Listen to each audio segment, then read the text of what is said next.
Modern Real Estate Practice, page 310.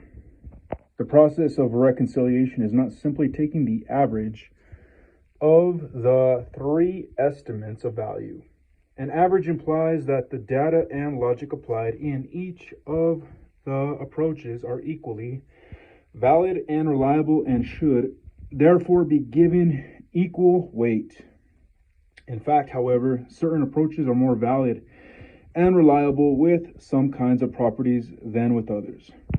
For example, in appraising a home, the income approach is rarely valid, and the cost approach is of limited value, unless the home is relatively new. Therefore, the sales comparison approach is usually given greatest weight in valuing single-family residences. In the appraisal of income or investment property, the income approach normally is given the greatest weight.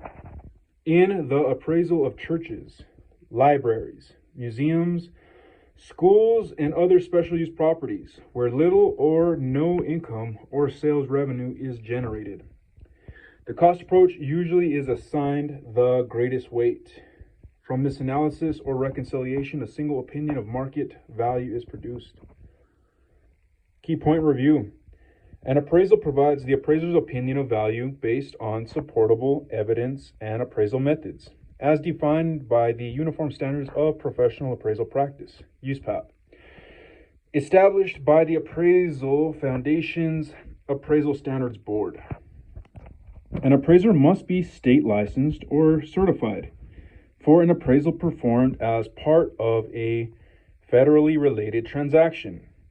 The Appraiser Qualifications Board sets minimum education and experience requirements for licensing or certification, and the Appraisal Practices Board recommends acceptable business practices. The Uniform Residential Appraisal Report, URAR, is required by Fannie Mae and Freddie Mac. A Comparative Market Analysis, CMA, is a report by a real estate professional of market statistics, but is not an appraisal.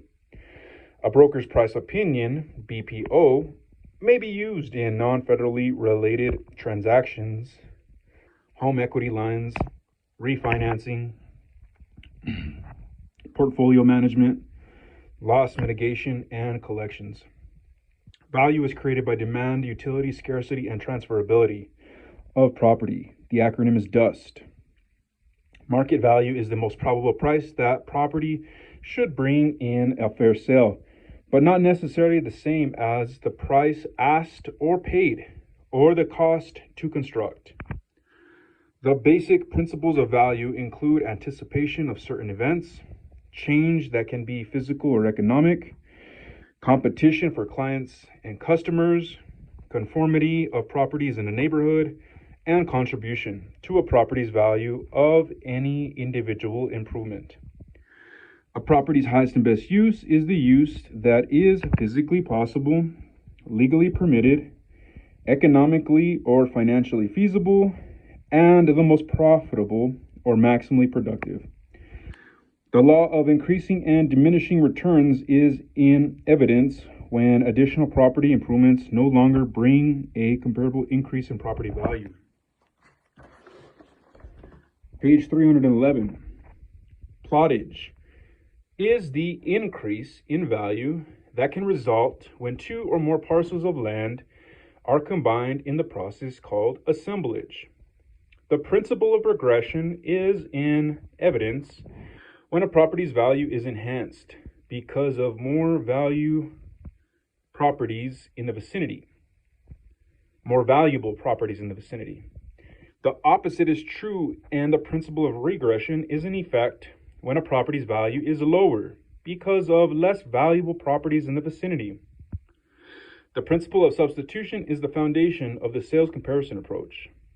A buyer will not want to pay more for a property than it would cost to purchase an equally desirable and suitable property.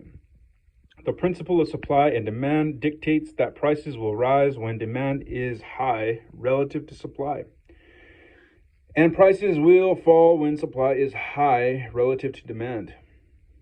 The sales comparison approach, also known as the market data approach, makes use of sales of properties comparable to the property that is the subject of the appraisal by adding or subtracting from the sales price of each comp the value of a feature present or absent in the subject property versus the comparable. The cost approach uses the current cost of constructing building and other property improvements and an estimate of accrued depreciation using the straight line method, economic age life method, or an estimate of individual items of physical deterioration, functional obsolescence, or external obsolescence. The income approach is based on the present value of the right to future income arrived at by these steps. Number 1, estimating annual potential gross income.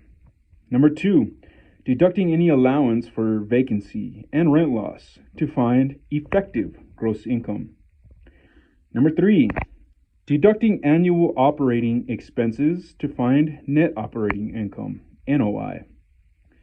Number 4, estimating the rate of return, capitalization rate or cap rate, for the subject by analyzing cap rates of similar properties. And number 5, deriving an estimate of the subject's market value by applying the cap rate to the property's annual NOI using this formula: net operating income divided by the capitalization rate equals value. Reconciliation is the process by which the validity and reliability of the results of the approaches to value are weighed objectively to determine the appraiser's final opinion of value.